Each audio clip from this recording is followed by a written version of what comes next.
রহমতুল্লাহি বারাকাতু। আপনারা সবাই কেমন আছেন?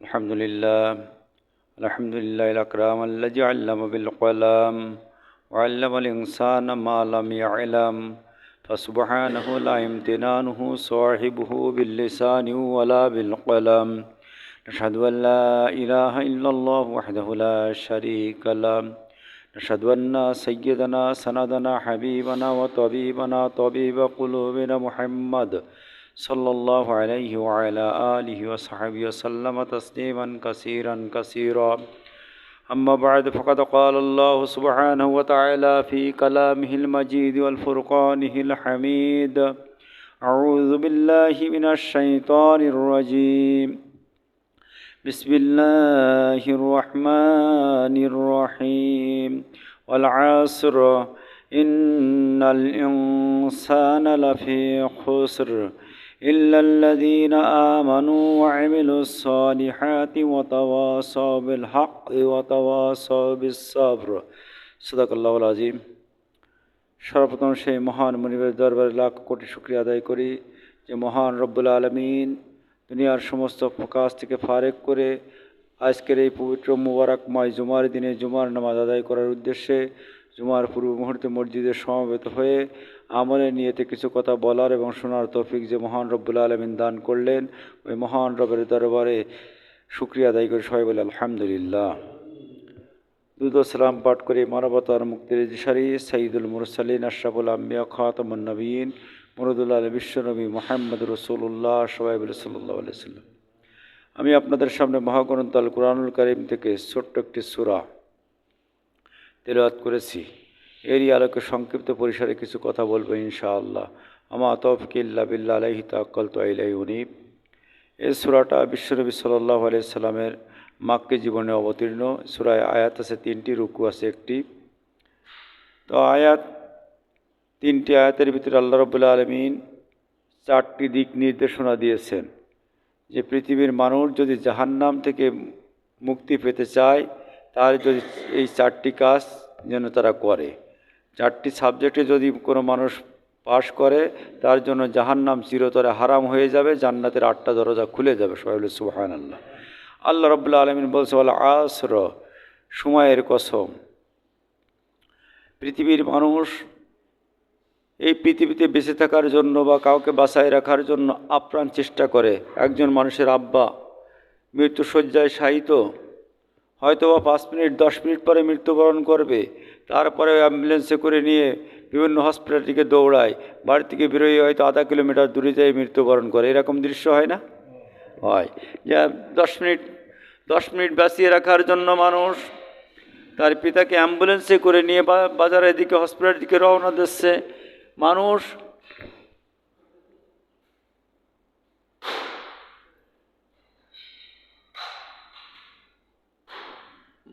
মানুষ জীবনে বেঁচে থাকার জন্য এত চেষ্টা করে, এত আপ্রাণ চেষ্টা করে। ওই মানুষের হায়াত যে মানুষের কাছে এত গুরুত্বপূর্ণ, ওই হায়াতের কসম করে আল্লাহ রাব্বুল আলামিন বলছেন, ও পৃথিবীর মানুষেরা তোমরা যে হায়াতকে এত প্রাধান্য দাও, ওই হায়াতের কসম করে আমি আল্লাহ বলছি পৃথিবীতে যত মানুষ আছে সমস্ত মানুষগুলো হলো ক্ষতির ভিতরে নিমজ্জিত, ক্ষতিগ্রস্ত। সকল মানুষ কি ক্ষতিগ্রস্ত? এই সকল মানুষ যে ক্ষতিগ্রস্ত, এই ক্ষতিগ্রস্ত মানুষদের ভিতর থেকে যারা 4টি কাজ করে, 4টি সাবজেক্টে যারা পাশ করে, এরাই ক্ষতিগ্রস্ত না। সেই সাবজেক্ট 4টি আজকে বলবো এবং এই সাবজেক্ট 4টির পরে আমাদের পাশ করার চেষ্টা করতে হবে ইনশাআল্লাহ। পারবো তো ইনশাআল্লাহ? আল্লাহ তৌফিক দান করে, সকলে বলেন আমিন। আল্লাহ রাব্বুল আলামিন 4টি সাবজেক্টের প্রথম নম্বর সাবজেক্ট বললেন ক্ষতিগ্রস্ত মানুষ ওরাই না যারা ইল্লাল্লাযীনা আমানু, যারা ঈমান আনয়ন করে, এরাই ক্ষতিগ্রস্ত না। তাহলে ক্ষতির থেকে বাঁচার প্রথম নম্বর উপায় কি? জাহান্নামের ক্ষতি। জান্নাত থেকে বিরত থাকার যে পথ, ওই পথ থেকে বাঁচার প্রথম নম্বর উপায় কি? প্রথম নম্বর সাবজেক্টের নাম কি? ঈমান আনয়ন করা। যারা ঈমান আনয়ন করে এরাই ক্ষতিগ্রস্ত না। এই পৃথিবীর জমিনে আমরা যারা লেখাপড়া করেছি, যখন এসএসসি পরীক্ষা বা দাখিলি পরীক্ষা ছিল, দাখিলি পরীক্ষায় কোনো মানুষ, কোনো ছাত্র যদি 10টা সাবজেক্টের ভিতরে 8টি সাবজেক্ট পরীক্ষা দেয় আর 2টি সাবজেক্ট পরীক্ষা না দেয় এবং 8টি সাবজেক্টে উল্লেখযোগ্য নম্বরও পায়, ও ছেলে কি পাশ করবে? পাশ করবে? 2টি সাবজেক্ট পরীক্ষা না দেওয়ার কারণে ও ছেলে পাশ করবে না। ও যদি যে মাদ্রাসায় পড়াশুনো করে ওই মাদ্রাসার প্রিন্সিপালের ছেলে হয়, তাও কি পাশ করবে? পাশ করার কোনো সুযোগ নাই। অনুরূপভাবে আল্লাহ রাব্বুল আলামিন কালামে হাকিমের ভিতরে সূরা আসরের ভিতরে যে 4টি সাবজেক্ট দিয়েছেন, ওই 4টি সাবজেক্টের একটি সাবজেক্টে যদি কোনো বান্দা ফেল করে, ও বান্দা কি ফেল, ও বান্দা কিন্তু জান্নাতে যেতে পারবে না। আল্লাহ রাব্বুল আলামিন প্রথম নম্বর সাবজেক্ট দিয়েছেন, প্রথম নম্বর সাবজেক্টের নাম হলো ঈমান। ঈমান আনয়ন করতে হবে। আল্লাহ রাব্বুল আলামিন কালামে হাকিমের ভিতরে সূরা বুরুজের 11 নম্বর আয়াতের ভিতরে বললেন, ইন্নাল্লাযীনা আমানু ওয়া আমিলুস সালিহাতি লাহুম জান্নাতুন তাজরি মিন তাহতিহাল আনহার। আল্লাহ বলছেন, নিশ্চয় যারা ঈমান আনয়ন করে, আমলে সালেহ করে, আমি আল্লাহ রাব্বুল আলামিন তাদের জন্য জান্নাত তৈরি করে রেখেছি। জান্নাত কি করে রেখেছি? তৈরি করে রেখেছি। ঈমান আর আমল যদি নেক আমল থাকে তাহলে ওর বান্দা কি জান্নাতি। আর সূরা আসরের ভিতরে আল্লাহ রাব্বুল আলামিন প্রথম নম্বরে যে সাবজেক্টের কথা বর্ণনা করেন, ওই সাবজেক্টের নাম হলো ঈমান। এখন এই ঈমান কিভাবে আনতে হবে এটা আমাদের জানতে হবে। ঈমান আনার জন্য কালেমা হলো পূর্ব শর্ত। প্রথম শর্ত হলো কালেমা পড়া। প্রথম শর্ত হলো কি? কালেমা পড়া। ইসলামে প্রবেশের জন্য, ইসলাম ধর্ম গ্রহণের জন্য কালেমা হলো রাজতরণ। এই গেট দিয়ে কালেমা পড়তে হবে, কিন্তু রাজতরণের ভিতরে যে ঢুকতে গেলে কিছু শর্ত আছে কিনা, কালেমা পড়তে গেলে কিছু শর্ত আছে না, শর্ত আছে কিনা। আল্লাহ রাব্বুল আলামিন কালামে হাকিমের ভিতরে সূরা বাকারা 256 নম্বর আয়াতের ভিতরে বলে দিলেন যে যদি কোনো মানুষ ইমানদার হতে চায়, লা ইকরাহা ফিদ্দীন কাদ তাবায়্যানা রুশদু মিনাল গায়য়্যি ফামান ইয়াকফুর বিত্তাগুতি মিন বিল্লাহি ফাকাদ ইসতামসাকা বিল উরওয়াতিল উসকা। কোনো মানুষ যদি ইসলাম গ্রহণ করতে চায়, সেজন্য সর্বপ্রথম তাগুতকে অস্বীকার করে, তাগুতকে অস্বীকার করে। অর্থাৎ তাগুত হলো ওই শক্তি, আল্লাহর কোরআনের পরিপন্থী যত আইন আছে সমস্ত আইন হলো তাগুত। সমস্ত আইন কি? তাগুত। সমস্ত আইন তাগুত। এই তাগুতি আইনকে অস্বীকার করে।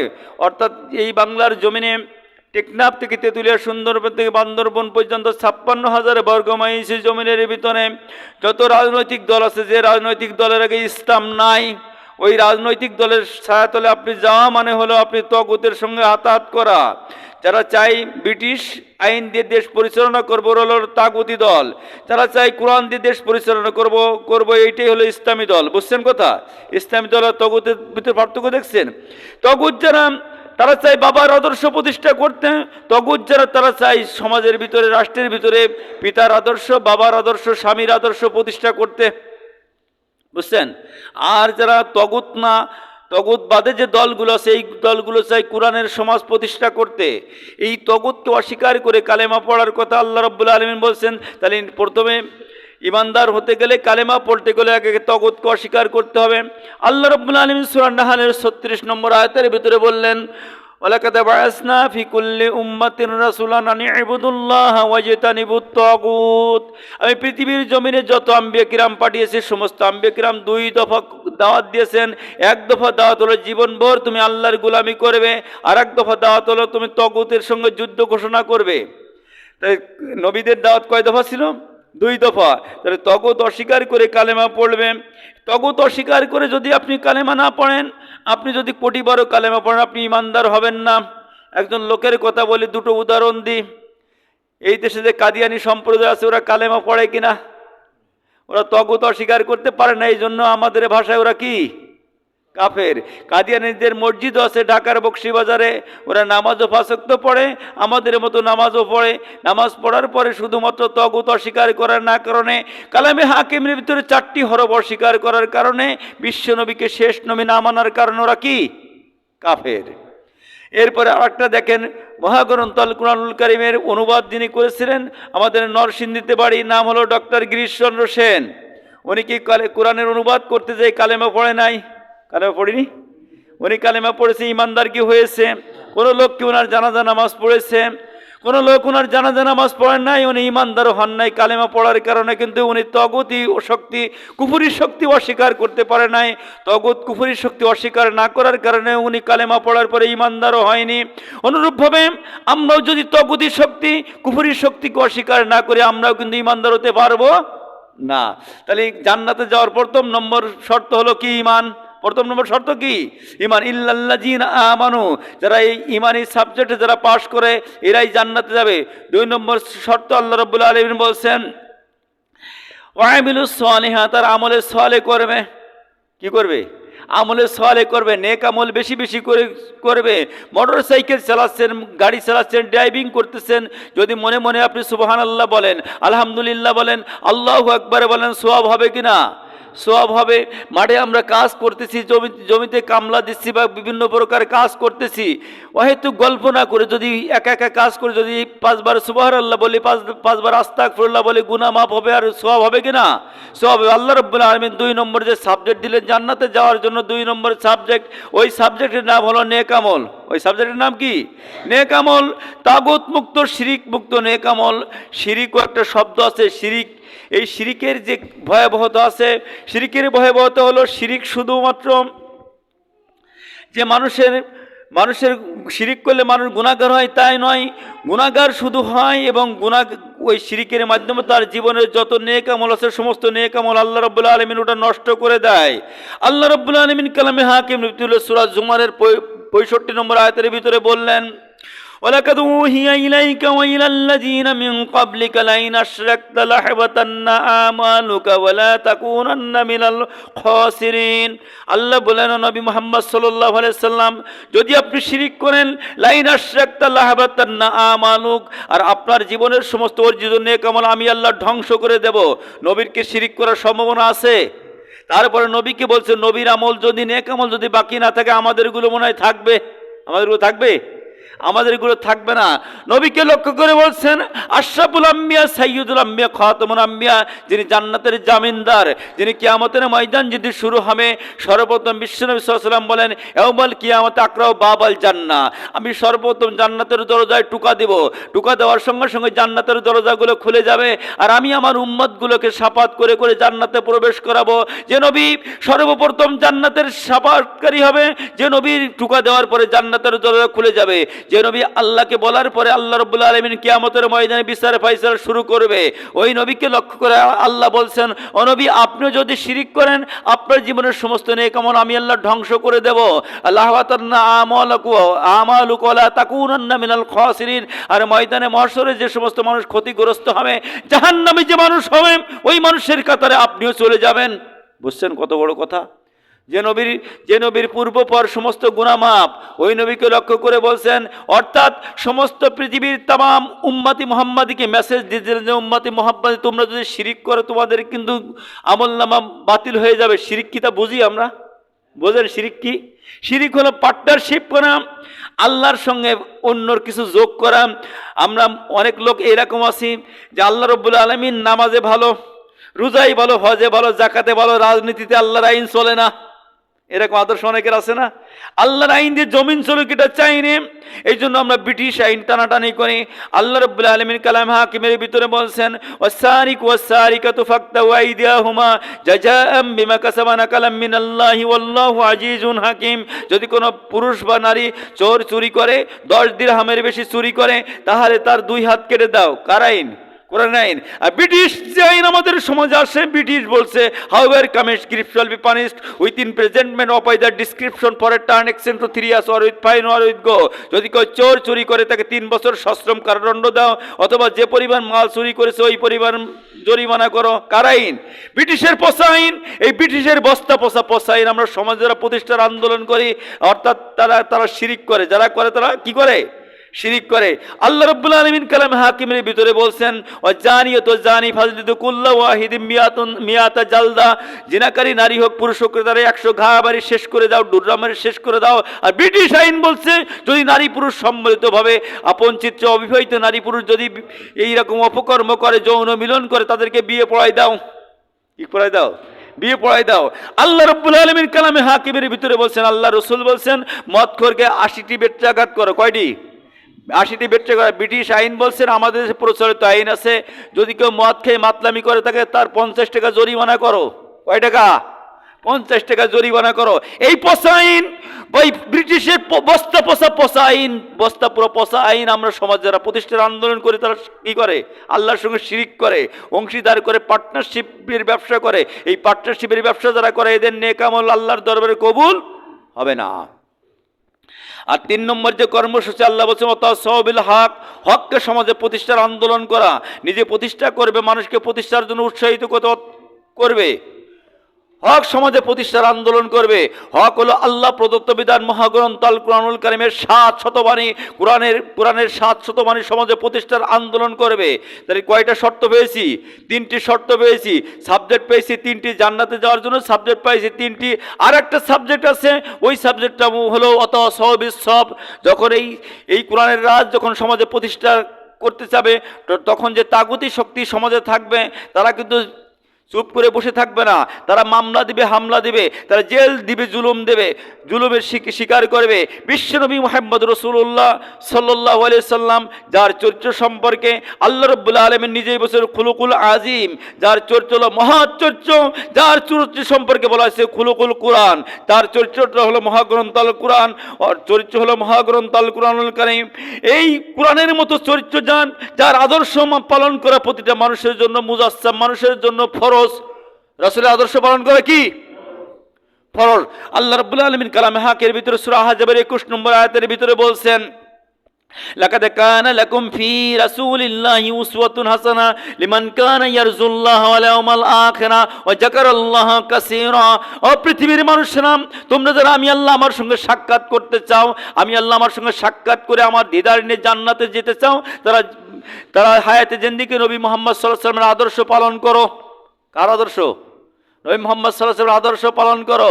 ওই নবী মুহাম্মদ রাসূলুল্লাহ সাল্লাল্লাহু আলাইহি ওয়াসাল্লাম কোরআনের রাজ কায়েম করার জন্য শিহাবে আবু তালেবের জেলখানায় 29টি মাস, অন্য রিওয়ায়াত আছে 3.5 বছর জেলখানায় আটকা ছিলেন। শোনেন ইতিহাস। ওই জেলখানা, যশোর জেলখানা আমি 9 বার রয়েছি। যশোর জেলখানার যে বিষয় আছে, পিসিতে টাকা থাকলে স্বাচ্ছন্দ্যে খাওয়া যায় কিনা? পিসিতে টাকা থাকলে ভালোভাবে খাওয়া যায়, প্রতিনিয়ত পরিবারের সঙ্গে যোগাযোগ করা যায়। কিন্তু শিহাবে আবু তালেবের জেলখানায় এমন ছিল যে জেলখানার ভিতরে খাদ্য তালিকার বাজেট ছিল সপ্তাহে একটা খেজুর আর একটা রুটি। যে সপ্তাহে খেজুরি দেওয়া হবে দিনে ওই সপ্তাহে রুটি দেওয়া হবে না, যে সপ্তাহে রুটি দেওয়া হবে ওই সপ্তাহের খেজুরি দেওয়া হবে না। অর্থাৎ একটা খেজুর অথবা একটা রুটি খেয়ে 24 ঘন্টা দিন অতিবাহিত করতে হবে। এই অবস্থায় আম্বিয়া কিরাম আলাইহিস সালাতু ওয়াস সালামের উপরে অত্যাচারের স্টিম রোল চালানো হয়েছে। আল্লাহ রাব্বুল আলামিন বলেছেন নবী মুহাম্মদ সাল্লাল্লাহু আলাইহি সাল্লাম ওয়াতাসাউবিল হক, হক বাস্তবায়ন যখন করতে যাবে তখন এইরকম বিপদ হবে। এইরকম বিপদ যখন হবে, বিপদ হওয়ার পরে তোমাকে ধৈর্য ধারণ করতে হতো, সবিস সবর, নিজে ধৈর্য ধারণ করতে হবে। আর তামাম উম্মতি মুহাম্মাদিকে ধৈর্যের উপদেশ দিতে হবে যে বিচলিত হওয়া যাবে না, পথ ছাড়া যাবে না। আল্লাহ রাব্বুল আলামিন কালামে হাকিমের ভিতরে স্পষ্টভাবে বলে দিলেন, এই জেলের আল্লাহ রাসূলের জেলের কথা বলে দিলেন, ওয়াইজাম কুরুবিকাল্লাযীনা কাফারু লিইসবিতুকা ওয়া ইখরুজুকা ওয়া ইয়াকতুলুকা ওয়া ইয়ামকুরুনা ওয়া ইয়ামকুরুল্লাহ ওয়াল্লাহু খায়রুল মাকিরিন। ও নবী মুহাম্মদ সাল্লাল্লাহু আলাইহি সাল্লাম, মক্কার জিন্দেগিতে কুরাইশের নেতারা দারণ্যদর বৈঠক করে যে 4টি সিদ্ধান্ত আপনার বিরুদ্ধে নিয়েছিল, 4টি সিদ্ধান্ত আমি আল্লাহ ভুলে যাইনি। কাফেররা যে ষড়যন্ত্র করেছিল, ওই ষড়যন্ত্রের মোকাবেলায় আমি আল্লাহ রাব্বুল আলামিন ওই ষড়যন্ত্রকে নস্যাৎ করে কোরআনের রাজ আমি মদিনায় কায়েম করে দিয়েছি। ফাতে মক্কা বিজয় আমি আল্লাহ করে দিয়েছি, দেয় নাই? আল্লাহ দিয়েছে। দেখেন বিগত টার্মে যে বাংলার জমিনে জগদ্দল পাথরের মতো একজন তাগুতি সরকার বসেছিল, 16-17টি বছর বিরোধী দলের পরে অত্যাচারের স্টিমরুলা চালিয়েছে। উলামায়ে কিরামকে মাজায় দড়ি দিয়ে বেঁধে নিয়ে গেছে, ডান্ডা বেড়ি পরিয়েছে। তারপর জেলগেটের নাটক সাজিয়েছে, বোমার নাটক সাজিয়ে, ক্রস ফায়ারের নাটক সাজিয়ে বহু আল্লাহওয়ালা লোকদেরকে পৃথিবীর বুক থেকে বিদায় করে দিয়েছেন, আয়নাঘর তৈরি করেছেন। এরপরে এই স্বৈরাচারী শাসকের পতন হয়েছে ছোট্ট বাচ্চাদের হাতে। কাদের হাতে? বাচ্চাদের হাতে, নিরস্ত্র কলেজ বিশ্ববিদ্যালয়ের ছাত্রদের হাতে এদের পতন হয়েছে। আবু জেহেলের দিকে লক্ষ্য করেন। আবু জেহেল ছিল মক্কা নগরীতে কুরাইশ বংশের ভিতরে একজন শ্রেষ্ঠ বীর। উনি ছিলেন একজন দুর্ধর্ষ সুপুরুষ। এরপরে ওনার যে মৃত্যু হয়েছে কাদের হাতে? মাজার মাওয়াজ, 2জন ছোট্ট বাচ্চার হাতে। কাদের হাতে? ছোট্ট বাচ্চার হাতে। আল্লাহ রাব্বুল আলামিন বলছেন, ও পৃথিবীর মানুষেরা, ওয়ালা তাহিনু ওয়ালা তাহজানু ওয়া আনতুমুল আলাউনা ইন কুনতুম মুমিনিন। ভয়ের কোনো কারণ নেই, হতাশার কোনো কারণ নেই। যদি তোমরা মুমিন হও, আমি আল্লাহ রাব্বুল আলামিন তোমাদের বিজয় দান করে দেব। আমি বিজয় দান করে দেব। 41 বছরের আলটিমেটাম আল্লাহ রাব্বুল আলামিনের ধ্বংস করতে 1 সেকেন্ড লাগে না। লাগে? মাকারু ওয়া মাকারাল্লাহ আল্লাহু খায়রুল মাকিরিন। দুনিয়ার মানুষ কত বড় কৌশল তুমি জানো, ওর থেকে বড় কৌশল আমি আল্লাহ জানি। তাহলে সূরা আসরের ভিতরে আল্লাহ রাব্বুল আলামিন সাবজেক্ট আছে কয়টা? 4টি সাবজেক্ট আছে। এই 4টি সাবজেক্টে 3টেই পাস করবো আর একটাই ফেল করবো। পাস কি হবে? হবে? দুটো আছে আমার কাছে, হুজুর আমি তো ঈমান আনয়ন করেছি আর আমলে সলে করি, 3 নম্বরটা করিনি, ওয়াতাসাউবিল হক করিনি, সমাজে হক প্রতিষ্ঠার আন্দোলন করিনি, কোরআনের রাজ জমিনে কায়েম হোক এইটা আমি চাইনি। তাহলে ও সাবজেক্টে কি? ফেল। এরপরে ওই সাবজেক্ট ফেল হয়ে গেলে, ফেল হয়ে যাওয়ার পরে আবার অনেক আছে যে সাবজেক্ট হুজুর মানি, যখন বিপদ আসে, মামলা যখন একটা হয়, তখন আমি পিছু হটে চলিয়ে আসলাম। এরকম অনেক লোক আছে না, সিটকে পড়া লোক আছে কিনা? অনেক লোক এরকম আছে, ধৈর্য ধারণ করে না, এও ওই সাবজেক্টে ফেল। তাহলে 4টে সাবজেক্টে যারা পাস করে এরাই কি? জান্নাতি। আল্লাহ রাব্বুল আলামিন বলেন, ওয়ালা তাহিনু ওয়ালা তাহজানু ওয়া আনতুমুল আলাউনা ইন কুনতুম মুমিনিন। যদি তোমরা মুমিন হতে চাও, হতে পারো, কোনো হতাশার কারণ নেই, ভয়ের কারণে আমি আল্লাহ বিজয় তোমাদের দান করব। ওয়ালাউ আন্না আহলাল কুরআ আমানু ওয়াত্তাকাউ লাফাতাহনা আলাইহিম বারাকাতিম মিনাস সামাই ওয়াল আরদ। আল্লাহ বলেন, ওয়ালাউ আন্না আহলাল কুরআ, যদি জনপদের লোকেরা, গ্রামের লোকেরা, আমানু ঈমান আনয়ন করে, তাকওয়া অবলম্বন করে, আমি আল্লাহ রাব্বুল আলামিন লাফাতাহনা আলাইহিম বারাকাতিম মিনাস সামাই ওয়াল আরদ, আসমান জমিনের ভিতরে যত বরকতের দরজা আছে, সমস্ত বরকতের দরজা আমি আল্লাহ খুলে দেব। সবাই সুবহানাল্লাহ। দরকার কি? ইমানের দরকার। ইমানের বলে বলিয়ান হতে হবে, কোন রক্তচক্ষুকে পরোয়া করা যাবে না। ইমানের বলে বলিয়ান হতে হবে, আমি একজন মুসলিম, আমি একজন বীর। মুসলিম মানে কি? বীর। আমি একজন আত্মসমর্পণকারী। মুসলিম মানে আত্মসমর্পণকারী। আল্লাহ রাব্বুল আলামিন কালামে হাকিমের ভিতরে সূরাতুল আল ইমরানের 101 নম্বর আয়াতের ভিতরে বলে দিলেন, ইয়া আইয়ুহাল্লাযীনা আমানুত্তাকুল্লাহা হাক্কা তুকাতিহি ওয়া লা তামুতুন্না ইল্লা ওয়া আনতুম মুসলিমুন। আল্লাহ রাব্বুল আলামিন বলে দিলেন, ও পৃথিবীর মানুষেরা, ও ঈমানদারেরা, আমি আল্লাহকে ভয় করো, আমি আল্লাহকে হাজির নাজিরের দিকে দেখে মেনে তুমি জীবন যাপন করো। আমি আল্লাহ যে তোমাকে দেখতেছি, তোমার জীবনের সমস্ত কাজ করো, রেকর্ড করতেছি, এটি তুমি মেনে নাও। তোমার সঙ্গে 2জন সম্মানিত ফেরেশতা আমি রেখে দিয়েছি, কিরামান কাতিবিনা ইয়ালামুনা মা তাফআলুন। সূরা ইনফিতারের ভিতরে আল্লাহ বলেছেন, 2জন সম্মানিত ফেরেশতা রেখে দিয়েছি, তুমি যে কাজ করো ওরাও নোট করে। ওরা কি করে? নোট করে। এমন কোনো তুমি কর্ম করো না যা ওরা লেখে না, যা ওরা লেখে না। টেন্ডারবাজি করো যখন, ওরা মনে হয় লেখে না। চাঁদাবাজি করো, ওটা লেখে না মনে হয়। চুরি করো, দুর্নীতি করো, রাস্তার 1 নম্বর ইট নিয়ে খাইয়ে 3 নম্বর আমা ইট দিয়ে রাস্তা করো, পিচগুলো মারি দিয়ে মোবিল লাগাই রাস্তা করো, ওগুলো মনে আল্লাহ দেখে না। আল্লাহ দেখে? কিয়ামতের ময়দান যদি শুরু হয়ে যাবে, আমলনামা বান্দা হাতে পেয়ে যাবে। হাতে পেয়ে যাওয়ার পরে আল্লাহ রাব্বুল আলামিন বলবেন, ইকরা কিতাবাকা কাফা বিনাফসিকা আল-ইয়াওমা আলাইকা হাসিবা। ও বান্দা, তুই আজকে তোর আমলনামা পড়ি তুই বল যে তুই কোথায় যাবি, জান্নাতে যাবি না জাহান্নামে যাবি। আমলনামা পড়ার পরে দেখবে, আমলনামা যখন পড়বে, আমলনামা পড়ার পরে দেখবে যে আমার আমলনামায় মনিরামপুর রাজগঞ্জে রাস্তা হয়েছে, এই রাস্তার ইট চুরির অভিযোগ লেখা রয়েছে। বান্দা তখন বলবে, ও আল্লাহ, আমি তো জীবনে কোনোদিন এমপি ছিলাম না, মন্ত্রী ছিলাম না, মেম্বারও ছিলাম না, আমি তো রাস্তার সম্পর্কে কিছু বুঝতাম না, আমি সাধারণ জনখাটু লোক ছিলাম। ও আল্লাহ, আমার আমলনামায় কোনো রাস্তার ইট চুরির গুনাহ লেখা। আল্লাহ রাব্বুল আলামিন তখন কি করবেন? তোরে জান্নাত দিয়ে তাই বলবে না। আল্লাহ রাব্বুল আলামিন সূরা ইয়াসিনের ভিতরে বলে দিলেন, আলাউমা নাখতিমু আলা আফওয়াহিহিম ওয়া তুকাল্লিমুনা আইদিহিম ওয়া তাশহাদু আরজুলুহুম বিমা কানু ইয়াকসিবুন। আল্লাহ রাব্বুল আলামিন মুখের উপরে মোহর মেরে দেবে, পা সাক্ষী দেবে। আমি পা সাক্ষী, হাঁটি পাল্টের ভোট সেন্টারে গেলাম, আমি হাত সাক্ষী, এই হাত দিয়ে ওই ব্যালটে সিল মারিলাম। যে ব্যালটে পাস করার পরে রাস্তার 1 নম্বর ইট, 3 নম্বর ইট সব পিকেট হয়ে গেছে, পিকেট বানাইছে। আল্লাহ মনে হয় এইবার বলে তো জান্নাত দিয়ে দিলাম নাকি। আমলনামা পাওয়ার পর হাজী সাহেবের আমলনামায় দেখবেন, পয়লা বৈশাখে ঢাকার গুলশানে নর্তকী নাচাইছে, ডানা কাটা পৈরি নাচাইছে, ওই গুণালিকা। হাজী সাহেব বলবে, আল্লাহ, আমি তো জীবনে একবারই ঢাকায় গেছি, হজে গেলাম, তাই আর তো কোনো ঢাকায় যায়নি, ও গুনাহ আমার আমলনামায় কেন লিখাম? আল্লাহ রাব্বুল আলামিনের ফেরেশতারা বলবে আল্লাহর কাছে অভিযোগ করবে যে আল্লাহ, তোমার ফেরেশতারা আমার বিরুদ্ধে মিথ্যা অভিযোগ করেছে, গম চুরির গুনাহ আমার আমলনামায় লিখেছে, আমি তো মেম্বার চেয়ারম্যান ছিলাম না, কেন লিখেছে? আল্লাহ রাব্বুল আলামিন মোহর মেরে দেওয়ার পরে হাত বলবে পাশ, পা সাক্ষী দেবে, হাত সাক্ষী দেবে। কে সাক্ষী? রাজ সাক্ষী। যে হাত দ্বারা আজকের অবৈধ অর্থ উপার্জন করেন, যে হাত দ্বারা মানুষের বুকে গুলি চালান, যে হাত দ্বারা মানুষের সম্পদ অন্যায়ভাবে আত্মসাৎ করান, এই হাত আপনার বিরুদ্ধে কিয়ামতের ময়দানে সাক্ষী দেবে। যার পরে জান্নাতের দরজা মনে খুলে যাবে না? আল্লাহ বলবেন ওয়াসিকাল্লাযীনা কাফারু ইলা জাহান্নামা যুমারা, ধর বেড়ি লাগা। ওদের কি বলবে? ধর বেড়ি লাগা। ফেরেশতাদের কি বলবে? আমিও বেড়ি পড়েছি, ডান্ডা বেড়ি পড়েছি, এই বেড়ি না, 70 হাত লম্বা বেড়ি, 70 হাত শিকল দিয়ে পেঁচাই ফেলবে। পেঁচাই ফেলে আল্লাহ ফেরেশতাদের আদেশ করবে যে ধর বেড়ি লাগাই জাহান্নামে দাও। বাড়ির বাড়ি ছাগলের পালের মতো, বকরির পালের মতো বাড়ির বাড়ি জাহান্নামে নিয়ে যা।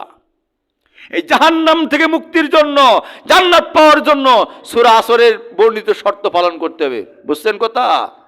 নেতাগিরি আজকের আছে, আজকের মস্তানি আছে, মরার পরে কিন্তু মস্তানি থাকবে না। থাকবে? আপনি বলতে পারেন আমি জামাত ইসলামের সদস্য, আপনি বলতে পারেন যে আমি বিএনপির সদস্য, আমলিকের সদস্য। যখন মৃত্যুবরণ করবেন, মরার সঙ্গে সঙ্গে আমার মাহবুব ভাই আসবে, আসে বিএনপির বড় দলের নেতা তাশিক পরে বলবে যে রফিক ভাই, এতদিন তোমার সঙ্গে সম্পর্ক ছিল, আপনার সঙ্গে সম্পর্ক ছিল, আজকেরা আমার যত সম্পর্ক ছিল সমস্ত সম্পর্ককে 3 তালাকায় বাইন দিয়ে বিসমিল্লাহ ওয়ালা মিল্লাতে রাসূলিল্লাহ, আল্লাহর নামে রসুলের দলে উঠাই দিয়ে গেলাম। কার নামে? আল্লাহর নামে রসুলের দলে উঠাই দিয়ে গেলাম।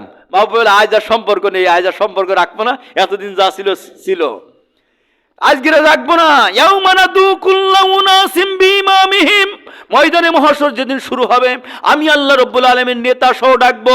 তা নেতা তো ফজরের নামাজ পড়ে নাই, নেতা তো আসরের নামাজ পড়ে নাই, নেতা তো জোহরের নামাজ পড়ে নাই, নামাজ নেই 1 ওয়াক্ত, গাঁজাই পাকাপোক্ত, বিড়ি খাই 3 ওয়াক্ত, ওই নেতার পাশ ঘুরে আপনি জান্নাত কিভাবে চান? কিভাবে চান জান্নাত? সম্ভব? জান্নাত হবে কিরাম জানেন? আমাদের দেশে বিগত 17 বছর এক তাপসী রাবেয়া ছিল, ঘুমটা পড়িয়ে আসতো নির্বাচনের আগে, আর তাহাজ্জুদ পড়িয়ে উনি বলি দিত যে যা ঘুঘুরাই চাতার মধ্যে খতিব সাহেবের নামে মামলা দে 26টি, ওরে ডান্ডা বেড়ি লাগা, ওরে কুরাস ফায়ারে নিয়ে যা, ওরে জেল গেট থেকে গ্রেফতার কর, কোরআন শরীফ পড়ে সূরা ইয়াসিন পড়িতে আসতো। এইরকম নেতার পাসপোর্টে জান্নাত চান? জান্নাত মামুর বাড়ি, জান্নাত শ্বশুর বাড়ি, যাবে না ডিমবাজি খাই দেবে? অত সোজা না, অত সোজা না। কবরে ঢোকেন, পাতলা পাতলা বাড়ি গিরিকাঠও ছাড়াই ফেলবে ফেরেশতারা, কোনো বাড়ি হবে না, পাতলা পাতলা বাড়ি গিরিকাঠও ছাড়াই ফেলে দেবে। কবরে ঢোকেন।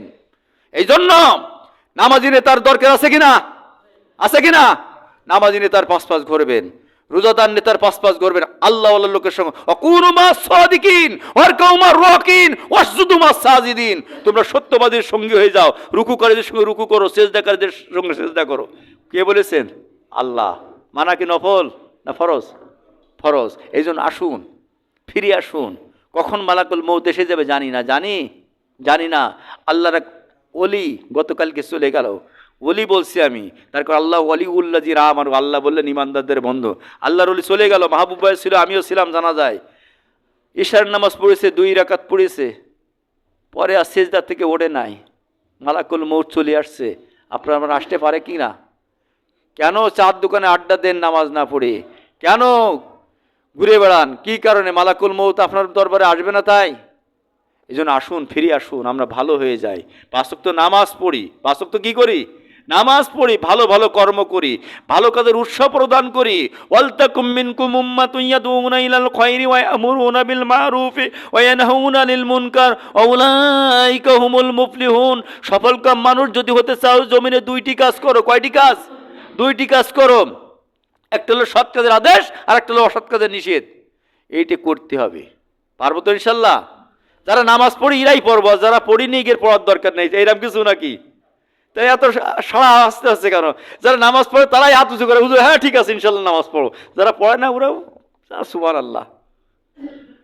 কবর কিন্তু রেডি হয়ে আছে, কাফনের কাপড় কার বাজারে কাটা হয়ে গেছে আমরা কিন্তু বলতে পারবো না। পারবো না। এই জন্য ফিরে আসুন নামাজের পথে, আল্লাহর পথে, রসুলের পথে, দিনের পথে। কখন মরে যাব বলতে পারবো না। হয়তো আজকের এই কথা আমার জীবনের শেষ কথা হতে পারে, পারে কি না? আজকের এই আলোচনা আমার জীবনের শেষ আলোচনাও হতে পারে। এই জন্য মালাকুল মৌত কার জন্য কি রেডি হয়ে আছে জানি না। এই যে গত 4 দিন আগে আমাদের ডাক্তার উবাইদুল্লাহ, হাফেজ মৌলানা ডাক্তার উবাইদুল্লাহ কাশীপুর থেকে চলে গেল। আপনি আমি যাব না, কোনো গ্যারান্টি আছে? নেই। কখন চলে যাবো? আব্বা চলে গেছে, আব্বা আমাকে ডেকে গেল যে রফিকুল ইসলাম তুমি তৈরি হও, আমি মকবুল হোসেন চলে যাচ্ছি, তোমাকে ডাকি যাচ্ছি। আমার বাবাও ডেকে গেছে, আমাকে ডেকে গেছে। বাবা চলে যাওয়ার পরে আমি চলে গেছি, তুমিও রেডি হও, ঠিক কি না? রেডি হও। কি নিয়ে যাব কবরে? কি নিয়ে যাব কবরে? কি নিয়ে যাব বলেন? আপনি মরার পরে সাথে সাথে আপনাদের পরিত্যক্ত সম্পদ আছে, সব খাবে লোকে, সন্তান সন্তান, আর বডি খাবে কিসি? পোকে। বডি খাবে কিসি? পোকে। এই জন্য ভালো আমলের দরকার আছে কি না? এই জন্য আল্লাহ রাব্বুল আলামিন আমাদের সকলকে তৌফিক দান করে, সকলে বলেন আমিন। যে কথাগুলো বললাম আল্লাহ পাক আমি সহ আমাদের সকলের বাস্তব জীবনে আমল করার তৌফিক দান করে, সকলে বলেন আমিন। আমা তৌফিক ইল্লা বিল্লাহ। আসসালামু আলাইকুম ওয়া রাহমাতুল্লাহ।